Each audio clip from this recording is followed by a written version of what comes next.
This is the George Washington Carver, the Scientist Who Saved the South play by Adam Grant. I'm narrator 1. I'm narrator 2. I'm George Washington Carver. I'm Uncle Moses Carver, Booker T. Washington, student 3. I'm Aunt Susan, school teacher, student 1, and farmer 1, and community leader. I'm Mrs. Caden, farmer 2 and student 2 and just plain farmer. George Washington Carver was born into slavery in 1864 during the Civil War. He lived in Missouri on a small farm where his mother Mary was a slave to the Carver family. Near the end of the war, Mary and her children were kidnapped. A search party found George, but no one else. The Carvers took George, who was a small and sickly baby, and raised him. He called them Uncle Moses and Aunt Susan. The Carvers cared for George as if they were his son. Soon he grew into a healthy, intelligent little boy. Almost from the time he could talk, George showed a keen interest in plants and flowers. Moses, have you seen what George has done to my geranium? What do you mean? A few days ago, I saw him crouching over those scrawny little plants by the back porch. Just look at him now. I swear, the most beautiful flowers in the country. Well, how about that? George, come out here a minute. Yes, Uncle Moses. What have you been doing to those flowers out there? Loving them. Loving. What do you mean? They looked so lonely, so I went over and talked to them. While we were talking, I noticed some bugs under the leaves, so I took them off. I think the geraniums feel much better now. While you were talking to the plants? The flowers talked to me, not with words exactly, but I could hear them. You could hear them too if you listened close. Well, whatever you did, George, my geraniums have never looked better. You come out here and talk to them all you want. Maybe you could have a word with my rose. Soon, George was known around the area as the plant doctor. He spent most afternoons at neighbors' houses, tending to their plants for nickels or for small treats. George, how come my roses aren't as pretty as you all? They're in the wrong place. Roses love sun. Show me where I should put them. Then we can have some hot blueberry turnovers before we transplant those rose bushes. I think the roses would be happy right here.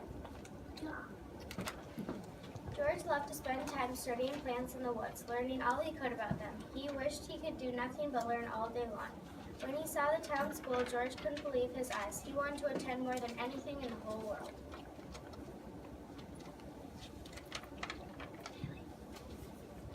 I can't wait till I'm big enough to go to school. Do you think they let me in next fall, Uncle Moses? George, you can't go to that school. Why? What do you mean? It's for white children. You can't go there. Where do I go to school then? I'm sorry, George. There is not a school for you. I wish you could go there, but it's against the law. But I want to go to school. I want to learn how to read and write and do sums. Tell you what, I can teach you to read it, and your Aunt Susan can teach you your sums. How about that? Can you teach me everything the white kids learn? Well, I'm pretty sure we can.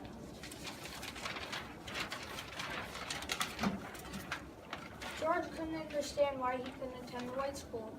There were red roses and yellow roses, but the color didn't matter. Everybody knew that they were all roses. Why was it any different with people? Despite the Carver's lessons, George knew the only way he was ever going to get an education was to find schools that were for black people. Most of the schools he discovered had little money and were very small. It took George only a few years to outgrow each school. He learned everything he could, and then he'd have to leave and find a new school. Sometimes George had to work years at a time, doing laundry and cooking, just to make enough money to pay for the next school.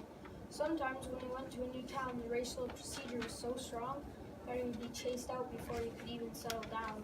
I'm sorry to lose you, George. You're my best student. You keep me on my toes. I appreciate all you taught me, sir. I'll miss our talks. I don't know how my tomatoes are going to hold up with you gone.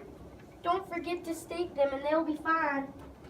Finally, after being turned down by many colleges, George was accepted to study at Simpson's College in Iowa, and then at Iowa State College. Soon he was reopened as a teacher and a scientist. Carver's specialty was inventing and teaching new farmer techniques. His greatest challenges came when he was a grade at the New Tuskegee Institute, a college for black students in Alabama. When Carver arrived at Tuskegee, the school's president, Booker T. Washington, showed him around the small school. There was little to see except for a building in a bad shape sitting on a dirt lot. Welcome, Dr. Carver. We're very honored to have you here. We're very poor, as you can see. One day, Tuskegee will be a great university, but right now, we'll all have to pitch in and make it grow. The soil here is quite poor, but I can fix it once I've had time to study in the lab. The harder we work, the better off the people will be. I knew you were just the man we needed here. We need your spirit. Well, here we are. Welcome to your new laboratory. Dr. Carver looked inside the building. There was only one room, and it was empty. This is going to be quite a challenge. On the first day of class, about 13 young men walked into the empty room where Dr. Carver was to hold his lectures. I'm sorry, sir. I'm looking for the farming science class. This is it. Don't sit down yet. We're going on a scavenger hunt. Sir, a scavenger hunt? What are we looking for? A laboratory. I don't get it. I want you all to go out and bring back everything you can find that you think we can use. When you get back, we'll see what we got. When the students returned, they had all kinds of things, including pots and pans and old tin cans and soda bottles. You all found great stuff. We can use these bottles for test tubes, and this old pot can be our stove. Soon, Dr. Carver and his students had made their own lab, and then they could get down to business of farming science. Dr. Carver taught them how to grow certain crops that would replace the nutrients that years of cotton farming had taken from the soil. The students learned how to make the most of crops they grew so that more people could be fed. Before long, Dr. Carver and his class were able to take their lessons on the road. They traveled all over Alabama and the rest of the South, helping farmers and learning more and more. By now, George Washington Carver was the most respected farming scientist in the country. His fame was so widespread that two presidents, William McKinley and Theodore Roosevelt, visited him. Farming was the biggest industry in the South, and most Southern farmers grew cotton. Suddenly, the cotton fields were hit by a mysterious element. So many plants died that it looked as if farmers would go broke and their families might starve. It was soon discovered that the cotton was dying because of tiny bugs called boll weevils, which ate cotton and laid millions of eggs in the plants. Panic spread across the land. The South was headed for disaster. Those boll weevils aren't going anywhere. Everybody's trying to figure out how to get rid of them, but that's useless. Most of the cotton is already dead. What I've got to find is another crop that people can grow, a crop that boll weevils won't eat. Dr. Carver looked at his own fields planted with experimental crops. The peanut were healthy and rubbers and showed no signs of boll weevil damage. Peanuts. How am I going to get people to grow peanuts? Nobody eats them unless they go to a circus. Then an elephant gets most of them. Peanuts. What uses can I find for them? Dr. Carver shut himself in the lab and learned everything he could about the peanut. What he found out pleased him. Soon he called several important farmers together to tell him about his discovery.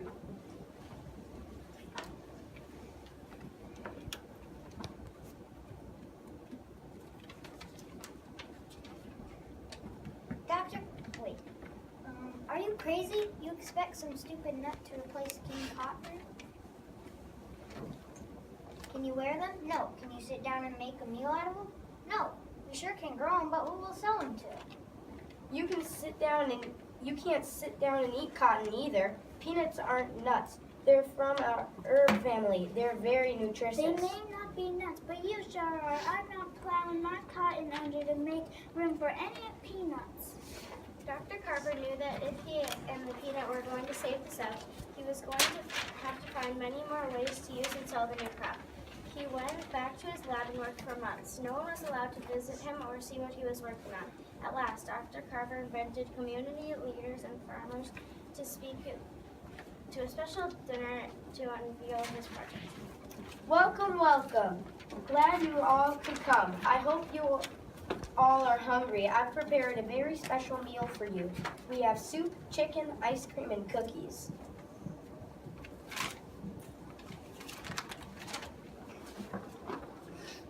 Great chicken, but what does this all have to do with your projects? Something about peanuts, wasn't it? Yes, in fact, everything you're eating has been made with peanuts. That's all I used. Even the chicken is really made with peanuts. There are hundreds of uses for the peanut. I've taken apart the peanut chemically and found hundreds of things that you can make from the different parts. Metal polish, new building materials, shampoo, paper, varnish, paint, and even milk.